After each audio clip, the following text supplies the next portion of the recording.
అనారోగ్యంతో బాధపడుతున్న తన పిల్లలకు న్యాయం చేయాలంటూ ఓ మహిళ వెలగపూడి సచివాలయంలో శుక్రవారం హల్చల్ చేసింది. వింతైన చర్మవ్యాధి సోకిన తన 2 పిల్లలకు వైద్య సాయం అందించాలని డిమాండ్ చేస్తూ పంచాయతీరాజ్ శాఖ మంత్రి కార్యాలయం వెలుపల ఆందోళన చేసింది. స్పందించిన మంత్రి నారా లోకేష్ ఆమెను ఆదుకోవాలంటూ అధికారులను ఆదేశించారు.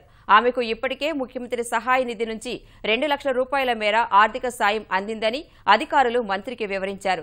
అరుదైన చర్మ వ్యాధితో బాధపడుతున్న ఆ 2 చిన్నారులను ప్రభుత్వ ఆసుపత్రికి తరలించి మెరుగైన వైద్య చికిత్స అందేలా చూడాలంటూ మంత్రి సూచించారు. అనంతరం వారిని సిబ్బంది ఆసుపత్రికి తరలించారు.